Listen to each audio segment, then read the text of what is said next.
This is Umar for BoxNation. We're in London, a huge occasion this week. Riyadh season breaks into the UK market, and I've got a Riyadh season ambassador in front of me. The tag's behind you, it's all set up. Hamzah Sheeraz to deliver another knockout performance. Yeah, inshallah, that's the plan. I've put in the work, I've put in the hours, done everything that's been required of me. Now it's just the last week, tapering down the usual. I've done it 20 times before. This is my 21st time doing it, and I'm looking forward to it. I was fortunate enough to watch you spar last week. Obviously coming to the end of camp here in London after some hard weeks again in Los Angeles. Clear to see what you're working on. I won't say anything, that would be rude of me. But yeah, you believe Tyler Denny's going to be in for a painful night Saturday? Yeah, definitely. It's one of them ones, isn't it? You got the opportunity to perform in front of this many people on such a big platform, so it'd be rude not to give my 100% and not go in there with the intention of putting Tyler Denny through it and showing what I can really do. He has been on a fantastic journey for someone that was at Southern Area English level, Tyler Denny. Yeah. But when you break his fights down, do you think people are overhyping it, or do you think it's fair the credit he's getting? It's fair the credit he's getting, but at the same time you've got to realise the opponents he's faced and me are like completely different calibre of fighters. And I get to show that Saturday night. Do you know what I mean? I'm sure there's people out there who will disagree with the statement I just said, but I know in my heart of hearts that that's the truth. And like I said, come Saturday, I'll do what I have to do what I've been doing. Do you know what I mean? Do what I've been doing, and hopefully knockout number 15 or no, yeah, in a row. So yeah, hopefully it comes Saturday. What Tyler does well, he does very well. But do you believe that if he comes unstuck at that there's no other route there for Tyler for victory? Yeah, I think what he does well, I do better. In all aspects. I can fight him close, I can fight him long, and like I said, it all depends what we set out to do and what works more efficiently on fight night. But yeah, not taking nothing away from him. He's coming. This is his biggest opportunity, and we know that. We're well aware of it. It's not one of them where we're kind of expecting to go in there and walk all over him. We know it ain't going to be the case.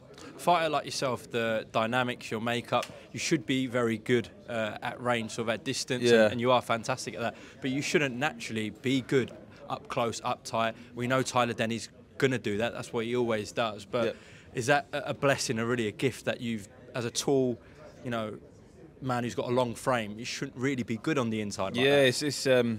It's not meant to be in the makeup. Do you know what I mean? But I suppose that's where going over to America and training with Ricky at Tengus, you learn these things to punch short and to punch correct as well. Do you know what I mean? It's all well and good being able to fight on the inside, but you got to know what you're doing and how you're doing it as well. So yeah, hopefully. Well, it all depends if he wants to fight me close. Do you know what I mean? So if he does want to do that Saturday night, then I get to show more of my inside game than my outside game. Hamzah, with the main event, everyone's talking about how Ben Davison's been a blessing for Anthony Joshua and Don Charles been a blessing for Daniel Dubois. I think a journey that's gone really well and it's going even better as of recent is yourself and Ricky.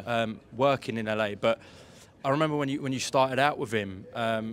It's been, what, 2 or 3 years with Ricky now? Longer than that. It's been about 4 years now. 4 years? Yeah, coming up to 4 years. So that bond now must be really tight. Yeah, it is. It's good. Do you know what I mean? At the end of the day, I make it easy for him, he makes it easy for me. He tells me simple instructions and I listen. It's like, that's all you really have to do, really and truly. And what we've been working on in the gym has been coming to fruition fight by fight. And don't get me wrong, there was obviously that one performance where it wasn't a good performance, but we just went straight back to the drawing board. You know what I mean? Simplified things, and that's all we've been doing. I think people look at coach and fighter relationship and try to see the pad what they do and see certain things they do, but they look into it too much. When at the end of the day, all it is if you go back to the Kronk style or Emmanuel Stewart, how these great teachers such as Joe Goosen or how they teach is very, very simple. It's extremely simple, and yeah, you get you to perfect that before anything else. How important is it when you're going through a bit of trouble, like the Ammo Williams fight early on, that you've got a voice that you can recognise, you can trust, and you stay calm with in the corner? Yeah. We kind of went through that before the fight as well, because we knew he was going in with a big puncher. Do you know what I mean? You know that in any fight that can happen, and it happened to me before as well. But then at the same time, you learn a lot about yourself. You learn a lot about that little voice inside your head when you're in that ring. Do you know what I mean? So that helps. But yeah, going back to your corner when you got someone who's calm and not panicking, it helps a lot as well, because it keeps you in check. the whole demeanour that you give off is very calculated, structured. Everything's in place. But for a man like that to wake up on fight day and think, actually, I'm going to just switch my whole game plan up, forget the last 10 weeks what I've been working on, Ricky. Where does that come from? Do you know, it's not that we have a game plan, because we never really do, to be fair. It's more we take it round by round and step by step. Do you know what I mean? So it all depends how it really goes. How I wake up, I might say to Ricky, I feel like doing this, and he goes, all right, do that in the first round and see how it goes. If it works for you, carry on doing it. If it doesn't, then don't. Just kind of take the fight as it comes. Because I suppose having a game plan is all good in that, but very rarely does it actually go to how exactly and how specific you want it to go. But in that day, that's just how me and Ricky work. Other fighters and whatnot work differently. But I suppose in terms of being outside the ring, I definitely have a very structured kind of life and regiment as well. So it is definitely unusual for me to wake up and be a bit different, but it is what it is. When you woke up for the fight with Umar Williams, what was the mood? The mood. What, you know, it was to just be calculated and be smart. It was just that, like, because I knew I couldn't go in there and try to spark him out in the first round. Almost happened to me, but it was more, I know what I'm in for tonight. I know what I'm in for, and I got to be on my A game. When does this end with Tyler Denny?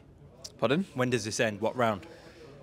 Hopefully soon, but I prepared for 12 rounds, and I know that's a generic boxer's answer. I prepared for 12 rounds of war and whatnot.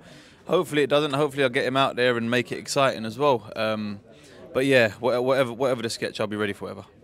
Listen, Hamzah, appreciate your time at your gym last week, watching you spar as well, and then your time today. No, thanks, Umar.